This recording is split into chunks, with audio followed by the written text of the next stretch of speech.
వీళ్ళు ఖచ్చితంగా లాస్ అనేది బుక్ చేసుకోవాలన్నమాట మార్కెట్లో హెవీ గ్యాప్ అప్ జరిగింది కాబట్టి. ఓకేనా? అందుకే మేమేం చెప్తున్నాం, ఈ జోన్ దగ్గర మనం సెల్లింగ్ ఎంట్రీస్ అనేది ప్లాన్ చేసుకోవాలి.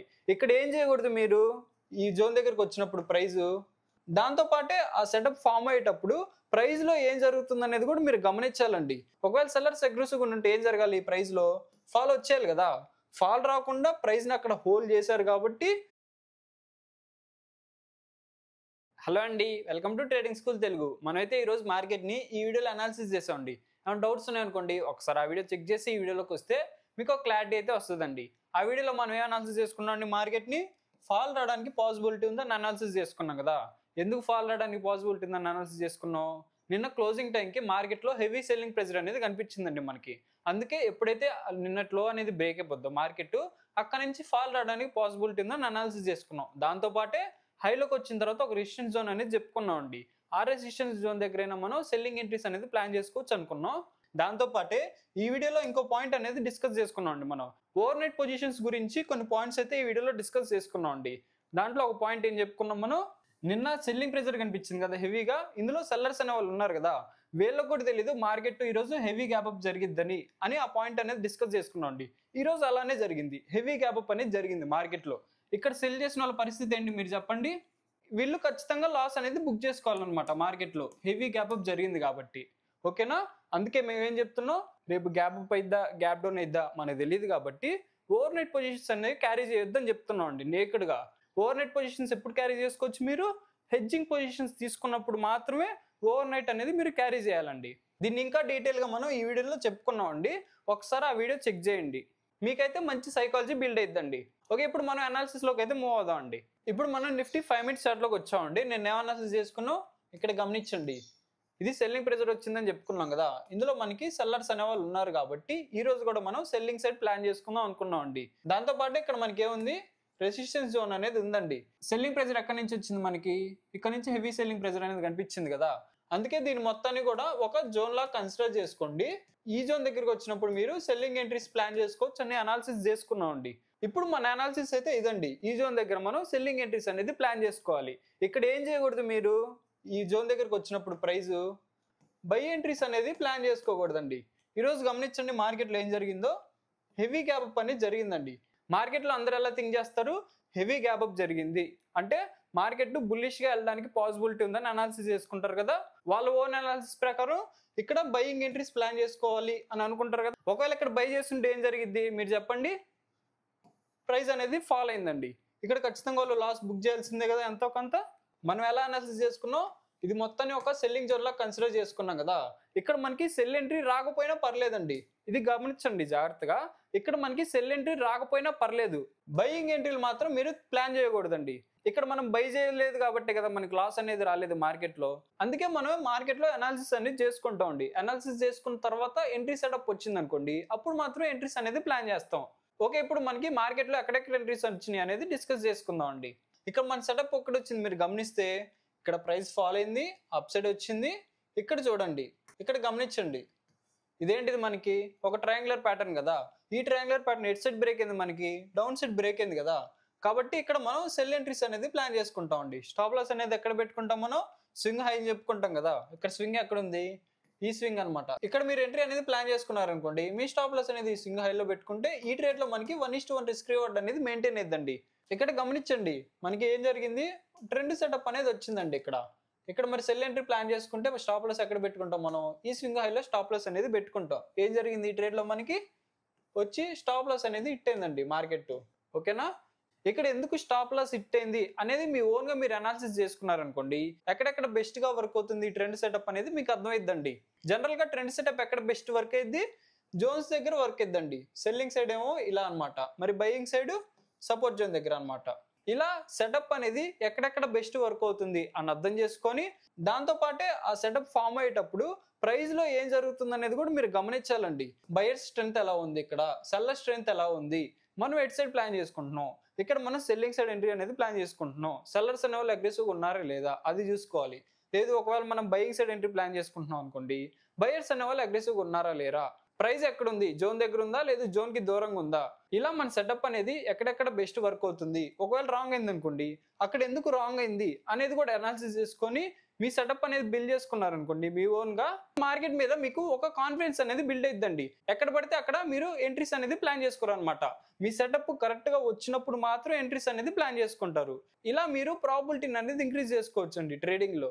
నెక్స్ట్ గమనిస్తే చూడండి, ప్రైస్ ఒక రేంజ్లో ఉందండి. దాంతోపాటే విక్కులు అనేవి ఫామ్ అవుతున్నాయి అనమాట. మనకి విక్కులు ఫామ్ అవుతున్నాయి అంటే ఎలా అర్థం చేసుకోవచ్చు, మనం బయర్స్ సెల్లర్స్ ఇద్దరు ఫైట్ జరుగుతుందండి.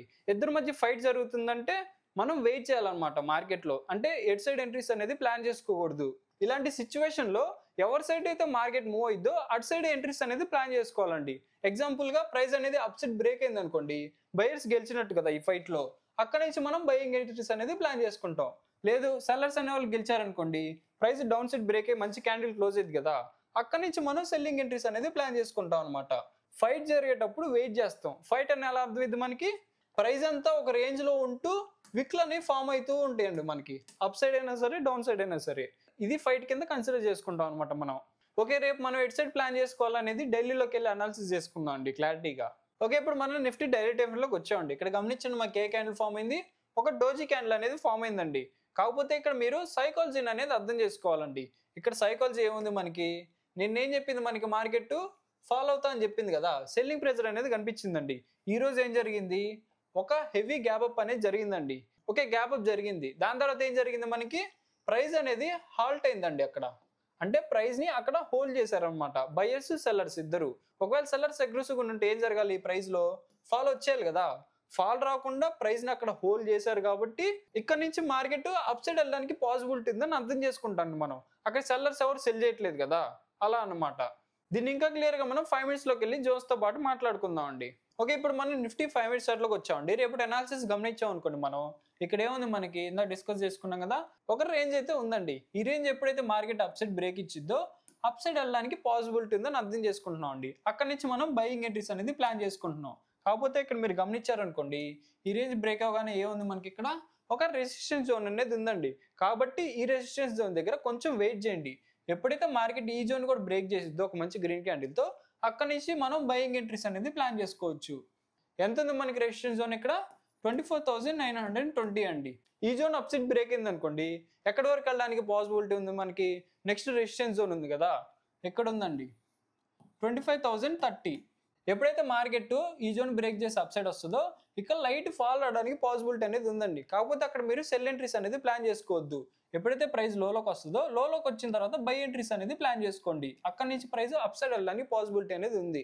లేదు ఈ కన్సల్టేషన్ అనేది ఎప్పుడైతే మార్కెట్ డౌన్ సైడ్ బ్రేక్ ఇచ్చిద్దో ఒక మంచి రెడ్ క్యాండిల్తో, సెల్లర్స్ వాళ్ళు గెలిచారని అర్థం చేసుకోవచ్చు కదా మనం. అందుకే ఇక్కడ నుంచి మనం సెల్లింగ్ ఎంట్రీస్ అనేది ప్లాన్ చేసుకోవచ్చు. ఎక్కడ వరకు సెల్ ఎంట్రీస్ అనేది ప్లాన్ చేసుకోవచ్చు, నెక్స్ట్ జోన్ ఉంది కదా మనకి 24,750 అండి. ప్రైస్ ఇక్కడ వరకు రావడానికి పాసిబిలిటీ ఉంది. ఇక్కడ నుంచి మనం బయింగ్ ఎంట్రీస్ అనేది ప్లాన్ చేసుకోవచ్చు అండి ఈ జోన్ దగ్గర. లేదు ఈ జోన్ కూడా మార్కెట్ డౌన్ సైడ్ బ్రేక్ ఇచ్చింది అనుకోండి, మళ్ళీ సెల్లింగ్ ప్రెజర్ వచ్చిందని అర్థం చేసుకోవచ్చు కదా మార్కెట్లో. అక్కడ నుంచి కూడా మనం సెల్లింగ్ ఎంట్రీస్ అనేది ప్లాన్ చేసుకుంటాం. ఎక్కడ వరకు సెల్లింగ్ ఎంట్రీస్ అనేది ప్లాన్ చేసుకుంటాం, మళ్ళీ నెక్స్ట్ జోన్ ఉంది కదా మనకి సపోర్ట్ జోన్ 24,650 అండి. ఈ జోన్ వరకు రావడానికి పాసిబిలిటీ అనేది ఉంది. ఇక్కడ మీరు బయింగ్ ఎంట్రీస్ అనేది ప్లాన్ చేసుకోవచ్చు అండి ఈ జోన్ దగ్గర. ఓకే, ఇప్పుడు మనం బ్యాంక్ నిఫ్టీ హవలీ చార్ట్లోకి వచ్చామండి. ఈ రోజు గమనిస్తే ఉంది మనకి ప్రైస్ ఫాల్ అయింది, అప్ సైడ్ వచ్చి క్లోజ్ అయిందండి. ఇక్కడ మీరు ఓవరాల్ గా ప్రైస్ యాక్షన్ ని గమనించారనుకోండి, ఈ హైని ఎన్నిసార్లు మార్కెట్ టెస్ట్ చేసింది అనేది గమనించండి. ఫస్ట్ టైం వచ్చింది ప్రైస్ ఈ జోన్ లోకి, నెక్స్ట్ టైం దగ్గరికి ఈ జోన్ దగ్గరకు వచ్చి ఫాల్ అయిందండి. సెకండ్ టైం, థర్డ్ టైం వచ్చింది, ఇది ఫోర్త్ టైం అనమాట. మార్కెట్ ఈ జోన్ దగ్గరికి 4 times వచ్చింది కాబట్టి ఈ జోన్ అప్ సైడ్ బ్రేక్ అవడానికి పాసిబిలిటీ అనేది ఉందండి. ఓకేనా, అందుకే ఇక్కడ నుంచి మనం మార్కెట్ లో బయింగ్ సైడ్ అనేది ప్లాన్ చేసుకుంటున్నాం. లేదు ఇక్కడ కన్సల్టేషన్ ఉంది కదా, ఈ కన్సల్టేషన్ డౌన్ సైడ్ బ్రేక్ అయిపోయింది అనుకోండి, ఇక్కడ నుంచి కూడా ఫాల్ రావడానికి పాసిబిలిటీ ఉందని అర్థం చేసుకుంటున్నాం మనం. ఇప్పుడు జోన్స్ ని గమనిద్దామండి. ఇక్కడ మనకి జోన్ ఉంది కదా 54,232 అండి. ఎప్పుడైతే మార్కెట్ ఈ జోన్ అప్ సైడ్ బ్రేక్ ఇచ్చిద్దో అక్కడ నుంచి మార్కెట్ అప్ సైడ్ వెళ్ళడానికి పాసిబిలిటీ అనేది ఉందండి. అక్కడ బై ఎంట్రీస్ అనేది ప్లాన్ చేసుకోవచ్చు. నెక్స్ట్ మన రెసిస్టెన్స్ జోన్ ఉంది కదా, ఎంత ఉంది, 54,565 అండి. ఈ జోన్ దగ్గర కొంచెం అలర్ట్గా ఉండండి. ఎప్పుడైతే మార్కెట్ ఈ జోన్ కూడా అప్ సైడ్ బ్రేక్ ఇచ్చిద్దో అక్కడ నుంచి బయింగ్ ఎంట్రీస్ అనేది ప్లాన్ చేసుకోవచ్చు. ఎక్కడ వరకు బయింగ్ ఎంట్రీస్ అనేది ప్లాన్ చేసుకోవచ్చు, నెక్స్ట్ రెసిస్టెన్స్ జోన్ ఉంది కదా 55K అండి. ఈ జోన్ దగ్గర మీరు సెల్లింగ్ ఎంట్రీస్ అనేది ప్లాన్ చేసుకోవచ్చు. ఎప్పుడైతే మార్కెట్ ఈ జోన్ డౌన్ సైడ్ బ్రేక్ ఇచ్చిద్దో అక్కడ నుంచి సెల్లింగ్ ఎంట్రీస్ అనేది ప్లాన్ చేసుకోవచ్చు అని చెప్పుకున్నాం కదా. ఎక్కడ వరకు సెల్లింగ్ ఎంట్రీస్ అనేది ప్లాన్ చేసుకోవచ్చు, నెక్స్ట్ మన జోన్ ఉంది కదా సపోర్ట్ జోన్ 53,565 అండి. దాంతోపాటు ఇక్కడ గమనించండి, ఇక్కడ నుంచి కూడా అగ్రెసివ్ బయింగ్ ప్రెజర్ అనేది కనిపించింది కదా, కాబట్టి ఈ జోన్ మొత్తాన్ని కూడా ఒక బయింగ్ జోన్ లా కన్సిడర్ చేసుకుంటున్నాం అండి. అందుకే ప్రైస్ ఇక్కడికి వచ్చినప్పుడు బయింగ్ ఎంట్రీస్ అనేది ప్లాన్ చేసుకుంటున్నాం. లేదు మార్కెట్ ఈ జోన్ కూడా డౌన్ సైడ్ బ్రేక్ ఇచ్చింది అనుకోండి, అక్కడ నుంచి ఫాల్ రావడానికి పాసిబిలిటీ ఉంది కాబట్టి అక్కడ మనం సెల్లింగ్ ఎంట్రీస్ అనేది ప్లాన్ చేసుకోవచ్చు. ఓకే, ఇప్పుడు మనం సెన్సెక్స్ హవలీ చార్ట్ లోకి వచ్చామండి. ఇక్కడ మనం జోన్స్ అనేది గమనించాం అనుకోండి, ఏమున్నాయి మనకి సపోర్ట్ జోన్స్ చూద్దామండి. ఫస్ట్ ఎక్కడ ఉంది మనకి 80,900 అండి. దాని తర్వాత ఎక్కడ ఉంది మనకి support zone 80,600. Price up side వెళ్తుంది అనుకోండి, మన రెసిస్టెన్స్ జోన్స్ ఎక్కడ ఉన్నాయి, ఫస్ట్ది ఎక్కడ ఉందండి 81,300. దాని తర్వాత ఎక్కడుంది మనకి ఇక్కడ ఉంది 81,600 అండి. ఇవి రెసిస్టెన్స్ లెవెల్స్ అనమాట. ఇక్కడికి వచ్చినప్పుడు మీరు సెల్లింగ్ ఎంట్రీస్ అనేది ప్లాన్ చేసుకోవచ్చు. ఈ సపోర్ట్ జోన్స్ దగ్గరికి వచ్చినప్పుడు మీరు బయింగ్ ఎంట్రీస్ అనేది ప్లాన్ చేసుకోవచ్చు. కాకపోతే అక్కడ మీ సెటప్ అనేది రావాలండి. బై సైడ్ చేయాలనుకుంటే బయింగ్ సెటప్ రావాలి, సెల్ సైడ్ చేయాలనుకుంటే సెల్లింగ్ సెటప్ అనేది రావాలన్నమాట. అక్కడ ప్రైస్ లో ఏం జరుగుతుంది అని అర్థం చేసుకోవాలనుకున్నారు అనుకోండి, ఇందా మనం నిఫ్టీలో అనాలిసిస్ చేసుకున్నాం కదా సైకాలజీ, ఆ సైకాలజీని మీరు ఇక్కడ అప్లై చేయొచ్చండి. ఆ సైకాలజీ అప్లై చేసిన తర్వాత అక్కడ ఏం జరుగుతుందని అర్థం చేసుకొని మీరు ఎంట్రీస్ అనేది ప్లాన్ చేసుకోవచ్చు. ఓకే, నా అనాలిసిస్ కనుక నచ్చినట్టయితే వీడియోకి అయితే లైక్ చేయండి, ఏమైనా డౌట్స్ ఉంటే కామెంట్ చేయండి, ఛానల్ సబ్స్క్రైబ్ చేసుకోండి. Thank you.